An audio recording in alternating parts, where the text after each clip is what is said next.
Um, it's like Beavis and Butt-Head are virgins, and you got now 16 and pregnant on that. So, yes.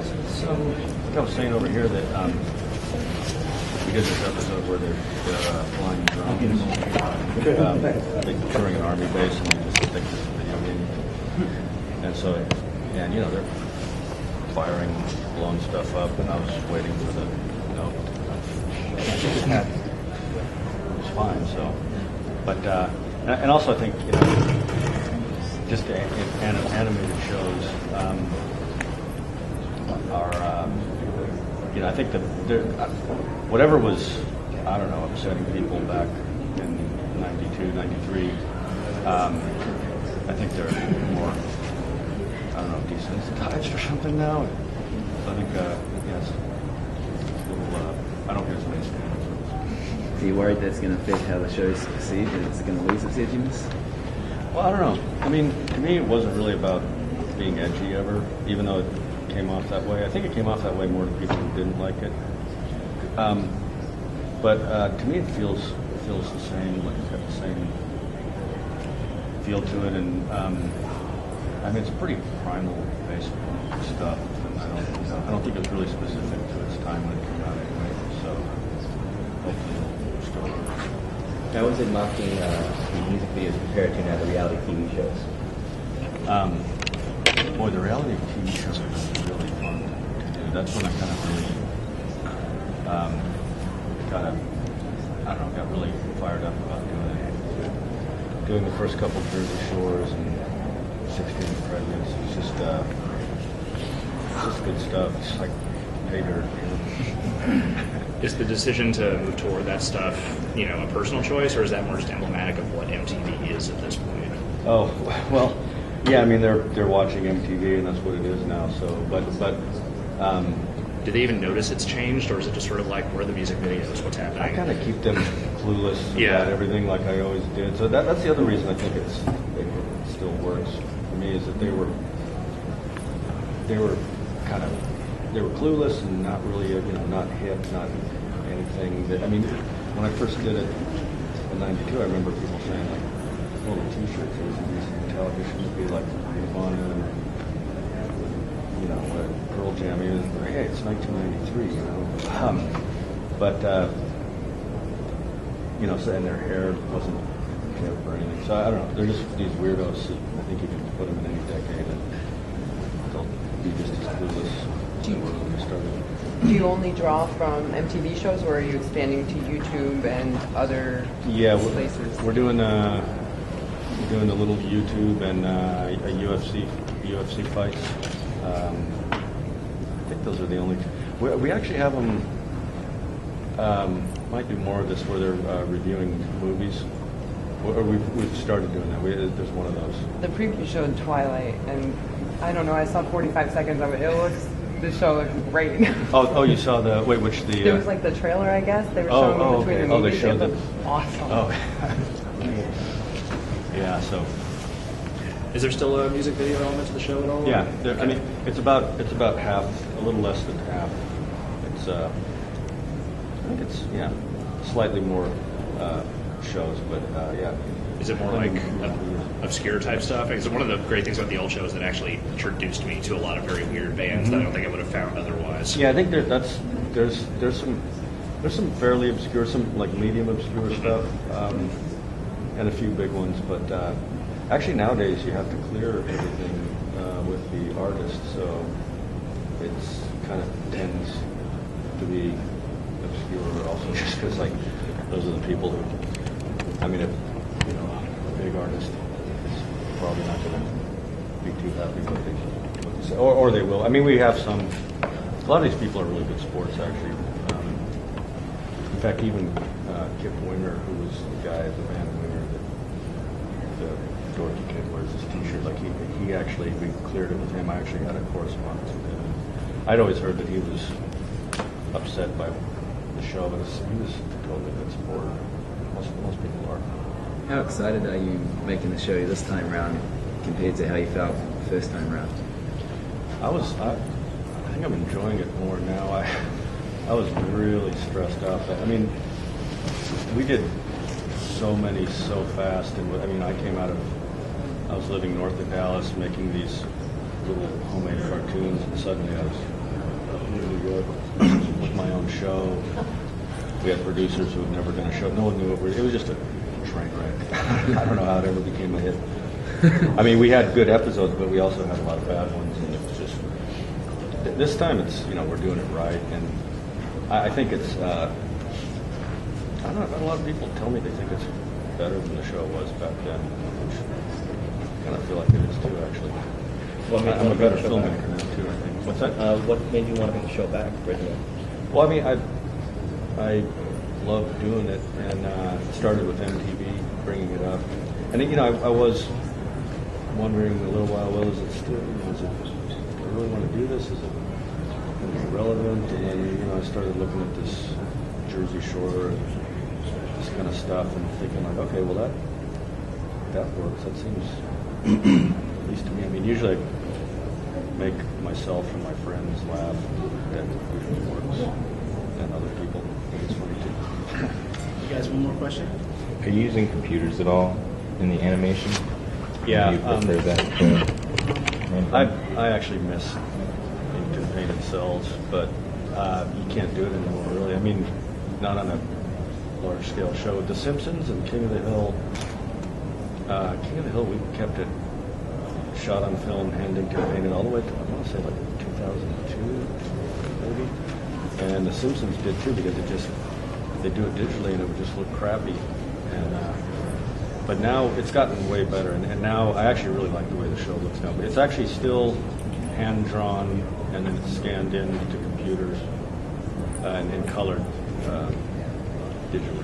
And would you say that's a product of sort of the economy right now, more or less? Oh, doing it in computer? Yeah, just cutting costs and whatnot. I wish I could say it was cheaper doing it.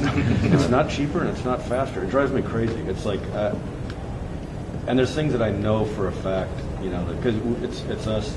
We do all the main work here, and then Korea finishes it. And there's always like, okay, I want to change the color of that guy's shirt. And it's like, oh, we got to go through this person and that person. It doesn't seem much faster than it used to be. I mean, in some ways it is, but it's definitely not cheaper.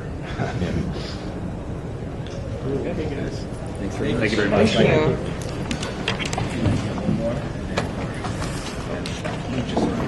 Oh, just two. Hey, guys.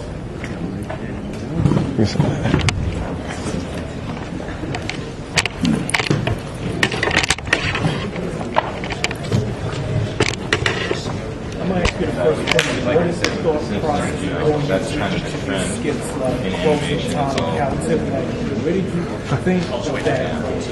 Let's see, closing time. That was a writer named Chris Brown, and he just kind of pitched that idea, and then he and I worked it out from there. That was a long time ago. Sometimes like an idea will just be like there's one episode where Beavis and Butt-Head try to kill a rat. Well, they have a rat in their house, and basically they just beat the crap out of themselves with the trap, trying to set it, and they just everything. And that came from, there was just I came home and a rat had just gone through my kitchen, and I went and bought the trap and everything. And so, I mean, stuff like that, like you'll... personal experience. Yeah, lots of personal experience. Lots of... one of the first episodes that I did back when they were kind of like... I didn't really think that... They were like little vignettes that we were doing. There was one where they...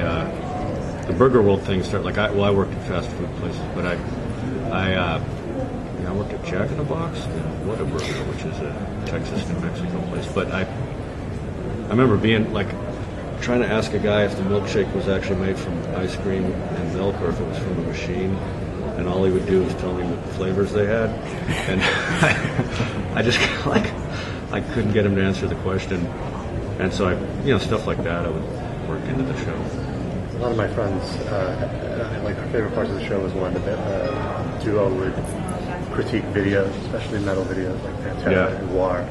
Is there going to be a metal presence in the new show? think there might be a couple. I mean, are kind of like more, there's some kind of like hard rock type bands. There's not a lot of. It's hard to clear music videos now. There's, I think we got one or two. Yeah, I mean, trying to mix it up some, but yeah. So they're still watching videos, music videos. It's about 50-50 between music videos and the other reality shows. Do you yourself listen to any metal? I used to. I mean, I wasn't. I'm really into very specific stuff. I'm not like I don't. There's all these subgenres and stuff like that. And I watched that. There's that great documentary a while back that like had it all diagrammed out. But yeah, I listen to a little. I don't. Not as much as I did a long time ago. Was the artist mad when you used some of your videos, like how you responded to them? Yeah, we had some people that were unhappy. But then actually, people are surprisingly good sports, actually. I remember running into the guy from Grim Reaper. I thought I was going to get my ass kicked, but he was, instead, he said, because I had them just going off on that. And he said, no, it was horrible. And he told me some other videos of theirs that I should put on there. So, yeah, mostly they were pretty cool about it, but there was some angry. Did Vanilla Ice ever confront you? Because I remember when that was on the show. Yeah, we did a couple of those. Oh, yeah, yeah, that became like, that was like the lowest you could get from Beavis and Butt-Head was they don't say anything, just look at each other. Turn the station. Yeah, and I've actually done that a couple times on the new ones too. Yeah, no, I've heard. Yeah, he probably would kick my ass. He never bumped into him. Although that kid We're from so your house Different now. Strokes did a number on him on Celebrity Boxing, wasn't it? Yeah. Oh, really? Yeah, the guy from he killed him. Do you think you'll be able to get away with as much in today's environment? Yeah, I mean, I feel like I can get away with more because, I mean, Beavis and Butt-Head was fairly innocent compared to a lot of the stuff that's on there now. I mean, I guess it's things kind of like change. I was looking at a old commercial that I used to have a DVD of, a beer commercial from like 1971. And it's like the most pornographic thing I've ever seen on TV. Woman with this bottle, she's like stroking it, the foam comes out. So, I mean, I think things like, there's like, there's like a Groucho Marx line from, I think, like 40s where he said, I came, I saw, and I conquered, but not necessarily in that order. And like, I know if I'd put that into script standards, you can't say I came, but it seems like, I don't know, it's a little looser now maybe than it was. But it was very specific things they were honest about back then. Like you couldn't show a gun even if it was a cop holding it. You could, just weird stuff like that. Well, what do you think about South Park and Family Guy? And are you gonna push the bar like they do nowadays? I love those shows. Yeah, well, that's the thing. I mean, they've kind of set the bar at a pretty good place where I can. I mean, we have this episode where Beavis and Butt-Head are flying drones. They think they're playing a video game. They tour an army base and just wander in there, and these drones are crashing and shooting and blowing stuff up. And I was expecting to know that we couldn't do that. Since they said anything? Well, fine, but I mean, that's something that would be nothing on a Simpsons episode or South Park, right? Yeah. You guys, one last question. One of the things I wanted to ask is, then have a chance to meet your co-creator for the animation show, as well as that's something that you're going to get a chance Don to. Hertzfeld? You're going to get a chance. No, not here, unfortunately. But He lives is in this Austin. you're ever going to get a chance to revisit? And now that you're kind of anchoring a lineup of cartoons at MTV, do you think that you're going to have the opportunity to kind of usher in some new and cartoonists and hopefully like a new era of that? Like, Oh yeah, I mean, I'd love to do more of that. Yeah, we've talked about doing more of the animation show, like maybe just a one-offs here and there. In fact, I was talking the other day about that to one of the guys who worked on that. But yeah, I mean, it would be cool to do a show like Liquid Television again. You know, they talked about bringing that back at one point. Yeah, no, I'd love to go into that. One question. I read that besides the videos, they'll also be watching like TV shows, like Jersey Shore reality shows, and commenting on that as well. And the question, two different parts. One is, I guess, without giving anything away that you don't want to, is how their thoughts on Jersey Shore is. I would think that they would idolize it, and that a lot of the MO is like very similar to them, you know. And the other part of the question is, will there be shows that they comment on that will not be MTV shows, or are you limited to just things that are shown on MTV? We're doing at least one non-MTV show that I can think of. Well, UFC fights and the reality show, the UFC, The Ultimate Fighter. And yes, you're right. That's the Jersey Shore. They're like, you know, it took me like a couple times to figure out the angle on it, and I made the choice of they know the show inside and out, and they look up to the situation. That's right. Yeah, exactly. Okay, guys, thank you so much. Good luck. Thank you. My grandpa grew up in Garland, Texas, so Oh, really? you like so much love for what you guys did with Lyndon Arlen. Richardson. Yeah, I took the first and last letter off.